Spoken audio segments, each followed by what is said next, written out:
안녕하세요. 힐링 재테크의 메테라입니다. 이번 시간에는 올해 하반기 전세가 폭등이라는 주제를 가지고 이야기를 해보도록 하겠습니다. 올해 하반기 임대차법 2+2가 끝나는 시기이기도 하고요. 그리고 대선 결과 이제 윤 당선인이 공약을 내세운 것과 같이 부동산 시장 정상화에 대한 기대감도 가지고 있어요. 그래서 그런 것들이 어떻게 작용을 해서 올해 하반기에 전세가에 어떤 영향을 미칠지 함께 이야기를 해보는 시간을 갖도록 하겠습니다.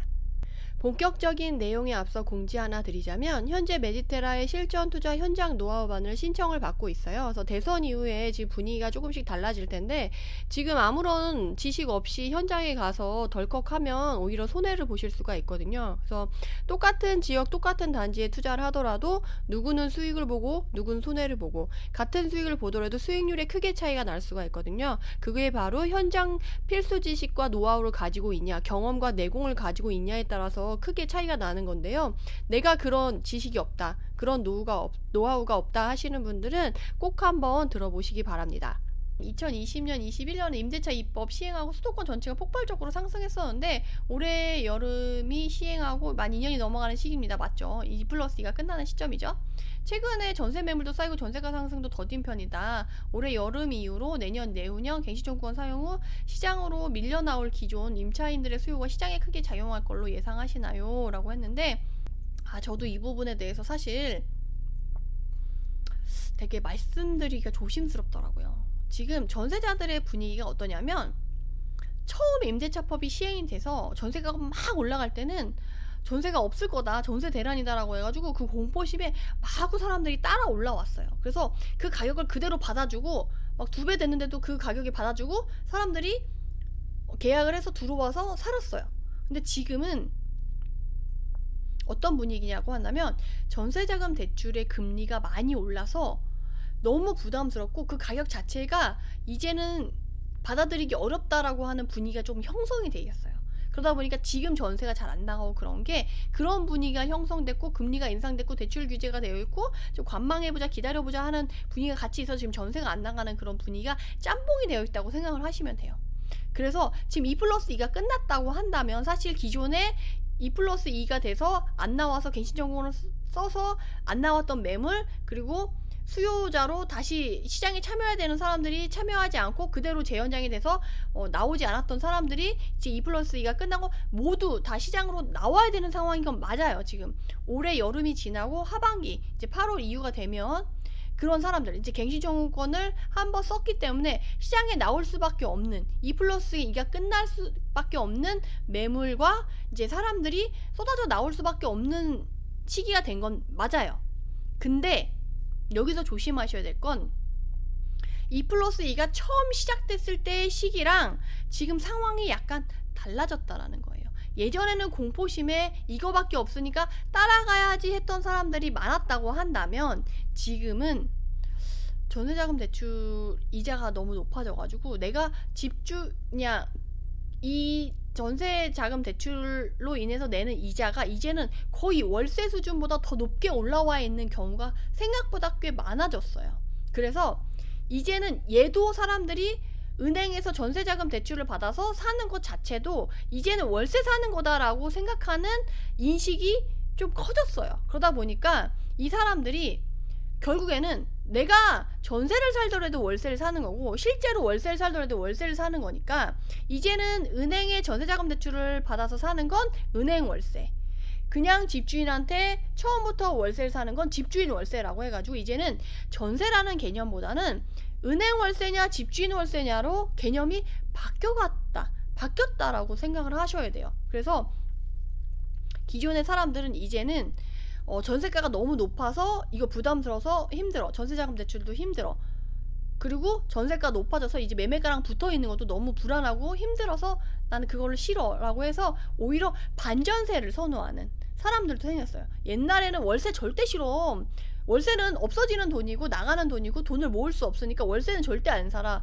전세를 살아서 어떻게든 돈을 모아야지 라고 생각을 했는데 이제는 전세자금 대출로 받아서 금리가 인상이 됐기 때문에 집주인 월세 사는 거나 은행 월세 사는 거랑 큰 차이 없다라고 인식을 하는 부분이 좀 늘어나서 이제는 집주인 월세 살 거냐 은행 월세 살 거냐 반전세 살 거냐 요렇게로 조금 수요가 분산이 됐는데, 이제는 그냥 전세자금 대출 무조건 받아서 은행 월세 살겠다라는 사람보다는 그냥 처음부터 차라리 그냥 월세 살겠다 하는 사람들의 수요가 생각보다 빠르게 많이 늘고 있고, 그 지역은 원래 전세만 돌던 지역인데 월세까지 수요가 확장이 되는, 월세 수요로 전환되는 수요가 있는 지역들이 점차 범위를 넓혀가고 있어요. 그래서 이제는 옛날에는 전세만 살겠다 했던 사람들, 전세로만 수요가 몰려 있었던 수요가 반전세나 월세로 돌아서서 이제 그런 수요가 이제 분산될 수가 있겠다라는 생각이 저는 들더라고요. 그래서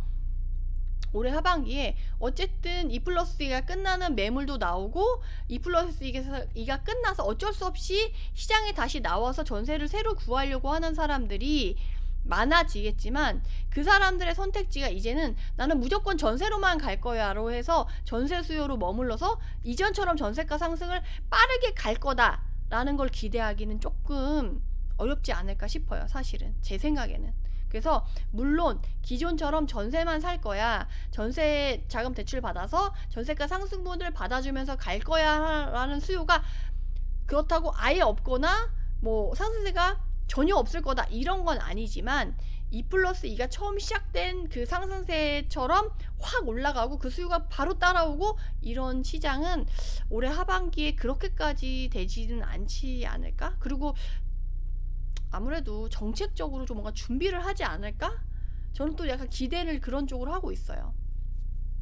근데 정책도 못 따라오고, 만약에 이제 수요가 몰린다고 한다면 전세가 상승은 어쩔 수 없이 초래될 수밖에 없겠죠. 근데 아무래도 아까 말씀드린 대로 이제 집주인 월세 살 거냐, 은행 월세 살 거냐, 반전세 살 거냐로 수요가 조금 분산이 될 것 같긴 해요. 그래서 얼마나 분산이 되고 비중이 어느 쪽에 몰리냐에 따라서, 만약에 전세사는 은행 월세 살겠다, 전세 자금 대출 받아서 하겠다라는 비중이 그래도 크고 사람들이 이쪽에 수요 몰린다고 하면 이제 전세가가 폭등을 할 수도 있겠죠.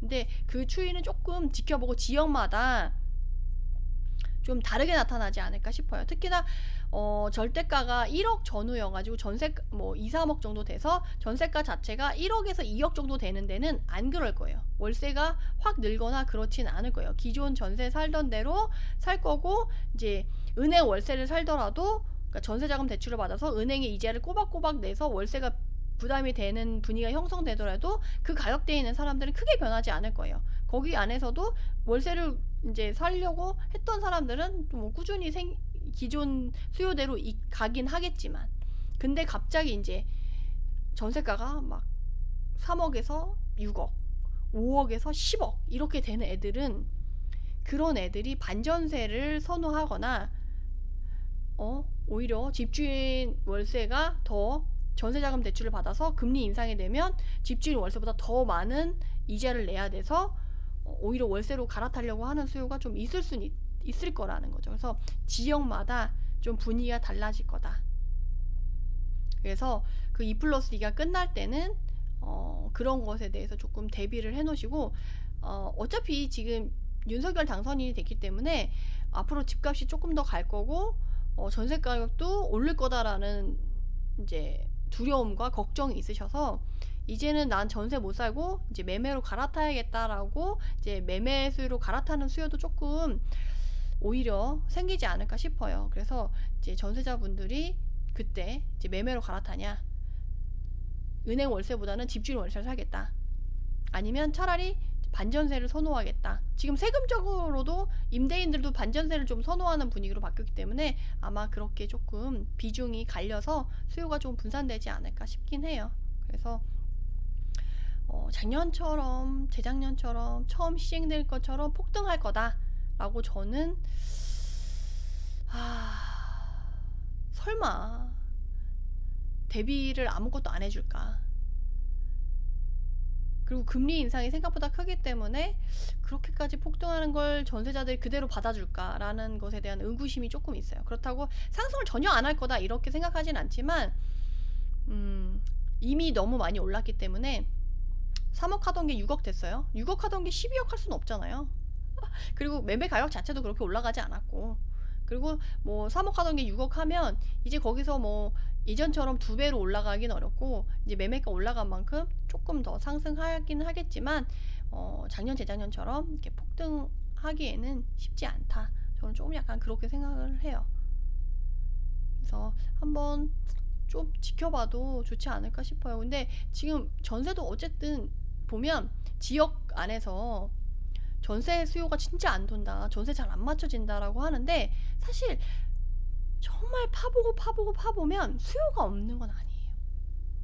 근데 왜 전세 계약이 안 되고 전세 수요가 안 도냐고 얘기를 하냐면 사람들이 그 전세가를 받아들이기가 어렵고 받아들일 수 없는 거예요. 그러니까 가격이 그 정도면 그 지역을 안 가고 다른 대체 지역이라던가 대체 주거단지를 찾아가는 거예요. 그래서 그 가격까지는 내가 못 가겠다라고 해서 가격 자체를 인정해주지 않는 분위기이기 때문에 지금 전세 수요가 더 안 돌고 전세 계약이 잘 안 되는 거예요.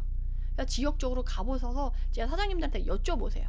그러면 대부분이 전세 가격이 너무 올랐어. 그거보다 조금 밑에 확 낮춰서 이 정도 가격이면 지금 들어오겠다는 사람들이 있는데 이 가격엔 절대 사람들이 안 와. 문의도 안 해. 이런 경우에 지역과 구역들이 생각보다 많거든요. 그래서 여러분들이 이제는 전세를 구하러 다니시는 분들도 생각이 좀 많이 바뀌었다. 전세가 마냥 올라간다고 해서 그거를 받아주려고 인정하려고 하는 분위기는 아니다라는 거는 이제 말씀드릴 수 있을 것 같아요. 그럼 이만 영상을 마치고 해당 영상이 도움이 되셨다면 구독, 좋아요로 응원 부탁드립니다. 감사합니다.